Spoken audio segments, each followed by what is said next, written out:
Hello, আমি Alik Roy. Short technique of physics maths ক্লাসে সবাইকে অনেক অনেক শুভেচ্ছা।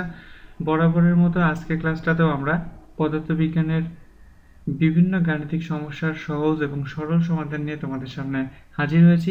আজকে আজকের ক্লাসটাতে মূলত আমরা চলতরিৎ রিলেটেড অধ্যায়ের বিভিন্ন গাণিতিক সমস্যার সমাধান, যে সমস্যাগুলো ঢাকা বিশ্ববিদ্যালয় সহ অন্যান্য বিশ্ববিদ্যালয়গুলোতে এসেছিল, সেই টপিকগুলো নিয়ে আমরা আলোচনা করব।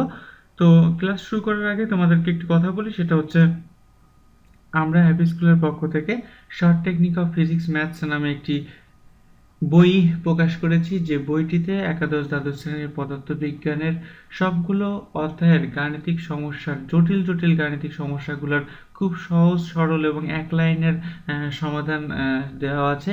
এবং এই বইটি যদি তোমরা পড়ো তাহলে পরে যারা ঢাকা বিশ্ববিদ্যালয়ের ভর্তি পরীক্ষার প্রস্তুতি নিচ্ছে এবং তার পাশাপাশি বাংলাদেশের অন্যান্য বিশ্ববিদ্যালয় এবং এর সঙ্গে ইঞ্জিনিয়ারিং ইউনিভার্সিটিগুলোর প্রিপারেশন যারা নিচ্ছ, তাদের সবার জন্য এই বইটা অনেক উপকারে আসবে বলে আমি মনে করি।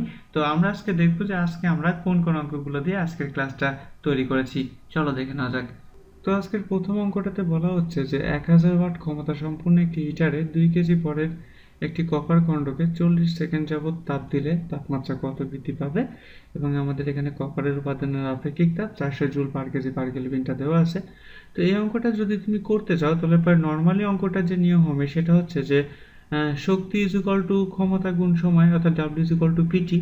আবার আমরা কিন্তু এটাও জানি যে W is equal to MS DT. তো আমাদের এই দুইটা সূত্রকে সরলীকরণ করে আমাদের এখানে তাপমাত্রা কতটুকু বৃদ্ধি পাবে সেটা করতে হবে। কিন্তু এই অঙ্কটা যদি তুমি এভাবে করতে চাও তাহলে পরে যে সময় লাগবে তাতে একটা অঙ্ক করতেই বলা যায় যে 4-5 মিনিট সময় লেগে যাবে। তো এই অঙ্কটা শর্ট টেকনিকটা হচ্ছে DT is equal to PT by MS. পিটা হচ্ছে এখানে ক্ষমতা, টি হচ্ছে সময়, এম হচ্ছে আমাদের ভর এবং এস হচ্ছে উপাদানের আপেক্ষিক তাপ। তো এখানে আমাদের হিটারের ক্ষমতা দেওয়া ছিল 100 ওয়াট, তো আমরা 100 বসিয়েছি এবং আমাদের হিটারটা 40 সেকেন্ড যাবত ধরে চলছে, সুতরাং এখানে 40 এবং তার সঙ্গে আমাদের যেটা 2 কেজি ভর এখানে দেওয়া আছে 2 কেজি। সো এম এর মান 2 কেজি এবং উপাদানের আপেক্ষিক তাপ 400, এটা আমরা করে দিয়েছি। আমাদের তাপমাত্রা বৃদ্ধি যেটা পাচ্ছি সেটা হচ্ছে 5 কেলভিন, এবং এখানে অঙ্কর উত্তরটা কিন্তু সবসময় কেলভিন হবে, বিকজ আমাদের এখানে আপেক্ষিক তাপের মানটা কিন্তু কেলভিন ইউনিটে দেওয়া আছে, সুতরাং এখানে উত্তর কিন্তু কেলভিনে হবে। অনেক সময় তোমাকে কনফিউজড করার জন্য এখানে কিন্তু ডিগ্রি সেলসিয়াস দিয়েও প্রথম অপশন থাকতে পারে, সো এই ব্যাপারটাতে কিন্তু একটু খেয়াল রাখতে হবে। তো এবার আমরা দেখবো যে আমাদের দ্বিতীয় অঙ্কটি কি আছে। তো আমাদের দ্বিতীয় অঙ্কটিতে বলা আছে কোনো বাড়ির মিটারে লেখা আছে 6 অ্যাম্পিয়ার 220 ভোল্ট 90 ওয়াটের কতগুলা বাতি নিরাপদে ব্যবহার করা যাবে। তো এই ধরনের অঙ্ক করতে গেলে পরে আমাদের যে কাজটা করতে হবে সেটা হচ্ছে যে প্রথমত আমাদের এখানে যেহেতু 90 ওয়াটের কতগুলা বাতি আমরা নিরাপদে ব্যবহার করতে পারবো বলা হয়েছে, সুতরাং আমাদেরকে আগে দেখতে হবে যে যে মিটারটা আছে সেই মিটারটার ক্ষমতা কত। তো যেহেতু এখানে আমাদের মিটারের ক্ষমতার মানটা দেওয়া আছে হচ্ছে 220 ভোল্ট বিভব দেওয়া আছে এবং কারেন্ট দেওয়া আছে 6, সরাসরি কিন্তু মিটারের ক্ষমতা দেওয়া নেই। তো সেক্ষেত্রে আমাদেরকে ফার্স্ট অফ অল যেটা করতে হবে, মিটারের ক্ষমতা এখান থেকে P is equal to VI করে নিতে হবে। ওকে, করে নেওয়ার পরে দেন সেটাকে আমাদের একটু ঐকিক নিয়মে অঙ্কটা করতে হবে। কিভাবে, যে 90 ওয়াটে চলে একটি বাতি, 1 ওয়াটে কয়টি বাতি, এবং এখানে 220 গুণ 6 যেটা হবে সেটাতে কয়টি বাতি, এভাবে করতে হবে, যেটা কিন্তু একটা জটিল প্রসেস। অঙ্কটা করতে কিন্তু সময় লেগে যাবে। তো এই অঙ্কটা তুমি যদি শর্টকাটে করতে চাও, শর্টকাটটা হচ্ছে বাতি সংখ্যাকে যদি তুমি এন ধরো তাহলে N is equal to VI by P, অর্থাৎ এখানে মিটারের গায়ে যে ভোল্ট এবং যে অ্যাম্পিয়ারটা লেখা থাকবে সেটা 220, আর তার সঙ্গে আছে কারেন্ট 6, এবং তার সঙ্গে আমাদের কত ওয়াটের বাতি আমরা ব্যবহার করতে চাচ্ছি, 90 ওয়াটের, সুতরাং 90 দিয়ে ভাগ দিব, এবং ভাগ দিয়ে আমাদের এখানে উত্তরটা যদি পয়েন্টে আসে, যেমন এখানে আসছে 14.67, তো সুতরাং অবশ্যই তুমি এখানে 15টা বাতি জ্বালাইতে পারবা না। কেননা এখানে মনে হতে পারে যে অনেকে বলতে পারো 0.5 এর পরে তো যেহেতু মান চলে গিয়েছে সুতরাং 14কে তো আমরা 15 বলতে পারি, কিন্তু এটা কিন্তু বলা যাবে না, বিকজ এখানে বাতির হিসাবের ক্ষেত্রে ঠিক এক্স্যাক্টলি 15 হতে হবে যদি 15টাই অ্যান্সার হয়। অন্যথায় যদি 14 পয়েন্ট এখানে 9 হতো তাহলে পরেও আমাদের উত্তরটা কিন্তু 14ই হতো। এটা খুব ভালো করে মাথায় রাখতে হবে, এবং বিশেষ করে যদি এরকম অঙ্ক আসে কতগুলা বাতি কতগুলা ফ্যান, তো সেক্ষেত্রে কিন্তু আমাদেরকে অঙ্কগুলো এভাবে করতে হবে। তো এখানে যে ব্যাপারটা সেটা হচ্ছে যে আরেকটা কথা একটু বলে রাখি, যে সবসময় N is equal to VI by P হবে এমন কিন্তু কোনো কথা নাই। কারণ আমরা সবাই জানি যে ক্ষমতা বের করতে গেলে পরে যে সবসময় ভিআই লাগে তা না। যেমন এখানে যদি আমাদের কারেন্টের মানটা দেওয়া থাকতো এবং ওই মিটারের রোধ দেওয়া থাকতো, তাহলে কিন্তু আমাদের অঙ্কটা একটু অন্যভাবে করতে হতো এবং সেক্ষেত্রে n ইজ ইকুয়াল টু হতো I square R by P. Okay, because ক্ষমতা P is equal to I square আরও হয়। তো আমরা এটা একটু মাথায় রাখবো। তো আমি আশা করছি এই অঙ্কটা আমরা করতে পারবো। এবার আমরা দেখবো আমাদের তৃতীয় অঙ্কটি কি আছে। তো তৃতীয় অঙ্কটির খুবই সহজ একটি সমাধান আমরা দিয়েছি, কিন্তু অঙ্কটা করতে গেলে অনেক বড় হয়ে যাবে। এখানে বলা আছে একটি তামার তারের রোধ হচ্ছে আর, এর দৈর্ঘ্য এবং ব্যাসার্ধ দ্বিগুণ করলে রোধ কত হবে। তো এই অঙ্কটা তুমি করতে গেলে পরে তোমাকে যে কাজটা করতে হবে, R is equal to rho R1 is equal to rho 1 L1 by A1 এবং R2 is equal to rho 2 L2 by A2। সেক্ষেত্রে আবার A1 is equal to pi R1 square, A2 is equal to pi R2 square. Then দুইটা সমীকরণকে ভাগ করে রোকে বাদ দিয়ে calculation করতে গেলে পরে, এই অঙ্ক করতে গেলে পরে তোমার জীবনের অর্ধেক সময় পার হয়ে যাবে। তো সেই ক্ষেত্রে অঙ্কটা শর্টকাটে করার সিস্টেমটা হচ্ছে এটা, যে আমাদের আদি রোধ যেটা থাকবে সেটাকে তো তুমি নিবাই, তার সঙ্গে আমাদের দৈর্ঘ্যটাকে যে কয় গুণ বাড়াবা বা দৈর্ঘ্যের গুণিতকটাকে গুণ করে দিবা, অর্থাৎ আদি রোধের সাথে আমাদের দৈর্ঘ্যের গুণিতকটা গুণ হয়ে যাবে এবং এই টোটাল মানটাকে তুমি ভাগ দিবা ব্যাসার্ধের গুণিতকের স্কোয়ার দিয়ে। সেই ক্ষেত্রে দেখো আমাদের বলা আছে দৈর্ঘ্য এবং ব্যাসার্ধ আমরা দুইটাকে দ্বিগুণ করছি, সুতরাং আমরা দৈর্ঘ্যের গুণিতক হবে 2, কারণ ব্যাসার্ধ দৈর্ঘ্য হয়েছে দ্বিগুণ, আবার ব্যাসার্ধের যেটা গুণিতক সেটাও কিন্তু আমাদের 2 হবে। সুতরাং R1 ইন্টু 2 বাই ব্যাসার্ধের গুণিতক স্কোয়ার। সো ব্যাসার্ধ যেহেতু আমাদের দ্বিগুণ ছিল, সুতরাং আমরা এখানে 2 স্কোয়ার করে দেবো এবং ইন টোটাল যে মানটা আমরা পাবো সেই মানটা পাবো হচ্ছে R1 বাই 2। অর্থাৎ এখান থেকে ক্যালকুলেশন করলে পরে যে মানটা আসবে সেটা হবে যে যদি আমরা কোনো তারের দৈর্ঘ্য এবং ব্যাসার্ধ দ্বিগুণ করি তাহলে তার পরবর্তী যে রোধটা পাবো আমরা, সেই রোধটা হচ্ছে আগের রোধের অর্ধেক হবে, অর্থাৎ R1 বাই 2। তো আমি আশা করছি অঙ্কটা বুঝতে পেরেছো এবং এটা কত সহজ অঙ্কটা করা যায় সেটা তোমরা দেখে আশা করি অনেক মজাও পেয়েছো। তো এবার আমরা দেখবো আমাদের 4 নম্বর অঙ্কটা কি আছে। 4 নম্বর অঙ্কটার অ্যান্সারটা একটু টেকনিক্যালি করতে হবে। এই অঙ্কটা যদি টেকনিক্যালি করতে হবে এবং এই অঙ্কটা তুমি যদি জেনারেল প্রসেসে করতে চাও হিউজ বড় হবে এবং তুমি তো আমরা আগে দেখি অঙ্কটা কি আছে। অঙ্কটাতে বলা আছে যে শ্রেণী এবং সমান্তরালে যুক্ত দুইটি রোধের তুল্য রোধ যথাক্রমে 25 ওহম এবং 4 ওহম হলে রোধগুলোর মান কত। দুইটা রোধের কথা এখানে বলা আছে। তো দুইটা রোধের ক্ষেত্রে তাদের তুল্য রোধ দেওয়া আছে, সমান্তরালে হচ্ছে 25 এবং শ্রেণীতে 25 এবং সমান্তরালে হচ্ছে 4 এবং সেই ক্ষেত্রে তাদের প্রত্যেকের স্পেসিফিক রোধের মানটা কত। এবং এই অঙ্কটা কিন্তু ঢাকা বিশ্ববিদ্যালয়ের একটা অঙ্ক। তো সেই ক্ষেত্রে অঙ্কটাতে 4টা অপশন দেওয়া আছে। অপশনটাতে প্রথম অপশনে দেওয়া আছে রোধ দুইটার মান 12 এবং 11, দ্বিতীয়টাতে বলা আছে রোধ দুইটার মান 20 এবং 5, তৃতীয়টাতে বলা আছে 10 এবং 15 এবং চতুর্থটাতে বলা আছে 22 এবং 3। তো সেই ক্ষেত্রে এই অঙ্কটা তুমি যদি করতে চাও তাহলে অঙ্কটা কিভাবে করবা। অঙ্কটা এইভাবে করতে হবে 1/RP = 1/R1 + 1/R2। সেখান থেকে R1 + R2 এর মান একটা বের করতে হবে। আবার R1 + R2 = আবার RS = R1 + R2। সেক্ষেত্রে R1 + R2 এর মানটা বের করে R1 + R2 এর মানটা বের করে সেটা সমান্তরালের মধ্যে বসিয়ে, মানে ওভারঅল কিন্তু একটা জটিল ক্যালকুলেশন হয়ে যাচ্ছে।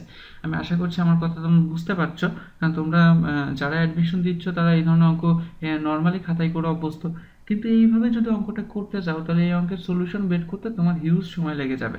আবার অনেক বইয়ে অঙ্কটা সলিউশন এভাবে করা থাকে। কিভাবে করা থাকে, এই সবগুলা রোধকে অ্যানালাইসিস করতে বলে যে এই দুইটাকে সমান, যেহেতু আমরা দুইটা রোধ থেকে তাদের তুল্য রোধ পাইছি কত 25 এবং 4, তাহলে সেই ক্ষেত্রে আমরা যদি চিন্তা করি এরকম, তাহলে তাদের দুইটা রোধের শ্রেণী যোগফল তো হবে 25। তাহলে আমরা যদি এই দুইটাকে যোগ করি 12 আর 11, এ নম্বর অপশন তো হবে না। কিন্তু যদি বি এর কথা চিন্তা করি 20 আর 25, দুইটা শ্রেণী তো 25 হয়, আবার 10 15 কিন্তু 25 হয়, আবার 22 আর 3 যোগ করলেও 25 হয়। সুতরাং তুমি যদি শ্রেণী হিসাব করো তাহলে ক বাদে বাদ বাকি তিনটাই তোমার উত্তর। সেক্ষেত্রে আবার তিনটাকে আবার এইগুলাকে সমান জলে নিয়ে তোমাকে হিসাব করতে হবে, অর্থাৎ 1/RB = 1/R1 + 1/R2। সেক্ষেত্রে 1/20 1/5 করলে আরবি এর মানটা 4 হয় কিনা, বা 1/10 1/15 করলে আরবিটা 4 হয় কিনা, বা 1/22 1/3 করলে আরবিটা 4 হয় কিনা, সেটা তোমাকে করে অঙ্কটার মান বের করতে হবে। টোটাল প্রসেসটা কিন্তু অনেক জটিল, কারণ তুমি তো বুঝতে পারছো না যে 4টার মধ্যে কোনটা উত্তর, যে সেটা দিয়ে তুমি চেক করবা। তো সেই ক্ষেত্রে এই ধরনের অঙ্ক করার একটা শর্ট টেকনিক আমার কাছে আছে, যেটা আমার কাছে মনে হচ্ছে অঙ্কের টেকনিকটা অনেক ইফেক্টিভ। সেই টেকনিকটা হচ্ছে এটা, যে এই টাইপের ক্ষেত্রে আমি দেখেছি হয়ে যায় ম্যাক্সিমাম ক্ষেত্রেই, এটা এক ধরনের চালাকিও বলা যায় বা চুরিবিদ্যা বলা যেতে পারে। সেটা হচ্ছে যখন তোমার দুইটা রোধের শ্রেণী এবং সমান্তরাল রোধের মান দেওয়া থাকবে, তুল্য রোধের মান দেওয়া থাকবে, তুমি সেই দুইটাকে গুণ করে দিবা। তো সেক্ষেত্রে তুমি যদি দুইটাকে গুণ করো, গুণ করলে গুণফল পাচ্ছ কত? 100। তো এই ক্ষেত্রে ব্যাপারটা অ্যাকচুয়ালি ব্যাপারটা এরকম যে নর্মালি দুইটা রোধের গুণফল তাদের শ্রেণী তুল্য রোধ এবং সমান্তরাল তুল্য রোধের গুণফলের সমান হয় সব সময়। তুমি যদি দুইটা রোধের কথা চিন্তা করো তাহলে দুইটা রোধের গুণফলের মানটা যা পাবা তাদের শ্রেণী তুল্য রোধ এবং সমান্তরাল তুল্য রোধের গুণফলের মানটাও তুমি তাই পাবা। তাহলে এখানে দুইটা রোধের শ্রেণী এবং সমান্তরাল তুল্য রোধের মান 25 এবং 4, যেটাকে গুণ করে তুমি পেয়েছো 100। তাহলে এখানে বলা যায় যে আমাদের রোধ দুইটার গুণফল হবে কত? 100। এবার তুমি যেটা করো, এই যে চারটা অপশন আছে, চারটা অপশনে যে দুইটা দুইটা করে রোধ দেওয়া আছে সবাইকে গুণ করো, গুণ করে দেখো কোথায় কোথায় তাদের মান 100 হয়। যেমন এখানে প্রথমটাতে 12 আর 11 গুণ করলে হয় 132, সুতরাং অবশ্যই এ নাম্বারটা উত্তর হবে না, কেননা আমাদের দুইটা রোধের গুণফল অবশ্যই 100 হতে হবে। দেন বি নাম্বারে যদি যাও, দেখো 5 গুণিং 100, হ্যাঁ এটা কিন্তু দুইটা রোধের গুণফল 100 হচ্ছে, যেটার সাথে আমাদের এইটা ম্যাচ করে যায়। তো সেই ক্ষেত্রে আমরা যদি সি আর ডি কিউ একটু টেস্ট করি, দেখো 10 আর 15 গুণ করলে হয় 150, সুতরাং দুইটা রোধের গুণফল 100 হচ্ছে না। সিমিলারলি 22 আর 3 গুণ করলে হয় 66, যেখানেও দুইটা রোধের গুণফল 100 হচ্ছে না। সুতরাং যদি সমান্তরাল তুল্য রোধ এবং শ্রেণী তুল্য রোধকে গুণ করে তার গুণফল যেটা পাওয়া যায় সেটার সঙ্গে আমাদের অপশনের দুইটা রোধের গুণফলের মান সেম হয়ে যায়, তাহলে সেটাই হবে আমাদের উত্তর।